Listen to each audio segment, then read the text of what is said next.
front office, not to optimize it for the back office. And that discussion's happening in healthcare, that discussion's happening in the energy sector, it will be happening in our educational sector. And you may or may not have a different profile for the person. So you'll always want the person to lock down the network, to be that voice, to do all those things, but you may have a person additional to that individual who would say, here's where I think we can do it, and let them find common ground. But don't presume from an HR standpoint you're going to get the same skills off of what we traditionally ask. Just one quick thing to add to that, though. It's incumbent on all of us to actually create an environment in which people can actually take a little bit of risk. If in fact, the result of a infraction on access to information results in someone losing their job, which is those very serious consequences, how do we expect them to respond?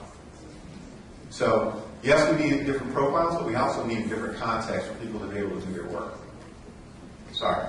Anyone? Hi, Alvin Crawford from SchoolNet. Given the amount of research that says that data and data systems that impact the classroom are having an effect on improving student achievement, how are folks expected to pay for it? I say that because that departments are getting cut, and Title I funds are relatively restricted. Is there guidance coming out? Yeah. So the short answer is yes. The short answer is yes. There's two things. One is lots of folks are focused on the cutting of the ETT money to $100 million this year. There's a $650 million that came through basically concurrently with the Recovery Act, specifically for that pipeline. So in real terms, there has been an increase, not a decrease in actual funding. That said, is somebody saying no, that's not true? Then they'll say boo. I hear you. That's fine. The reality is that that is not a signal about where we're going with education technology. What is a signal about is, did we actually think that we pushed more money through the system at this point in time that actually we wind up with more impactful outcomes at the end? And the answer was frankly no. You may disagree, but that was the answer at the time. I want to make one amendment to this discussion. These systems need not be expensive. And I don't mean to say this disrespectfully of those who are in the vendor community who sell them, but I want to give you some context. Analytics and data are increasingly free on Web 2.0 capacities all over the internet. Governor Kane took office in January of 2006, and he said one of his top priorities was to improve small women and minority contracting.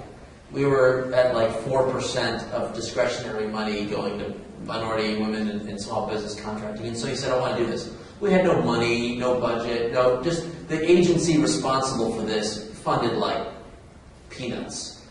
But as incumbent on me as the governor's cabinet member, and he has a priority, I said, okay, we're going to figure this thing out. We grabbed some open source tools.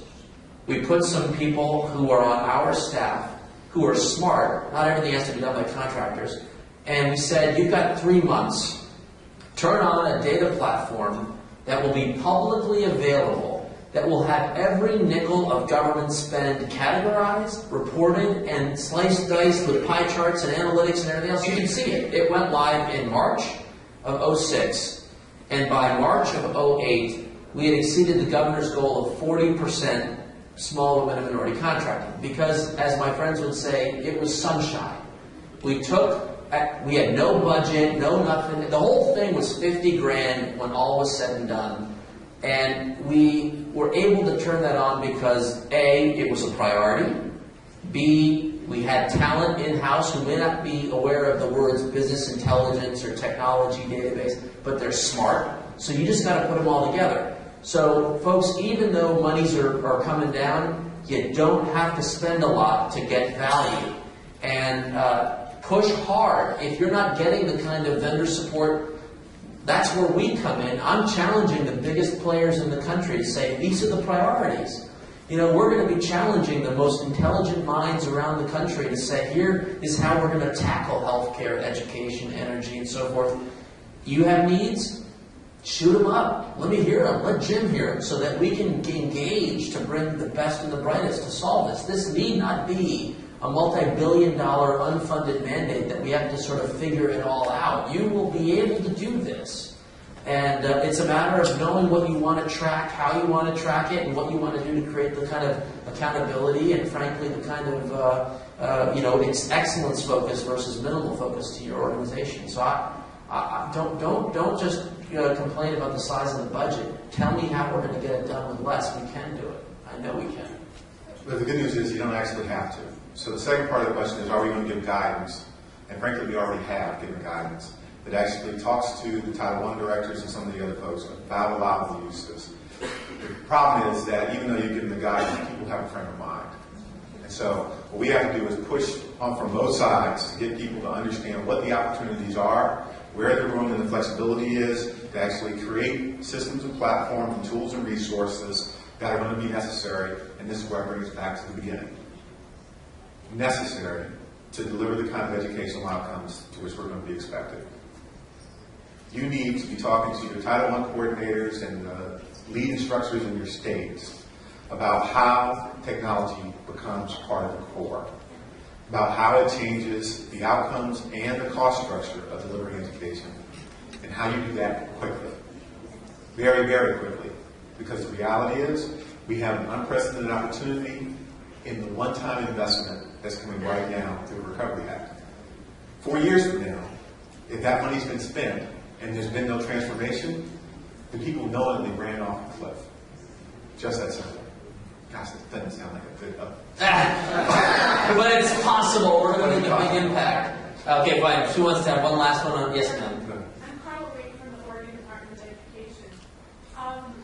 As we look towards reauthorization, and you talk about frames of mind, one of the things that we need some help with, and I would ask you to speak to this, is what can we look for in reauthorization that's going to do these things, that's going to ask for creativity, it's going to ask for that full range of assessment, not just our low-end kids, and not just addressing our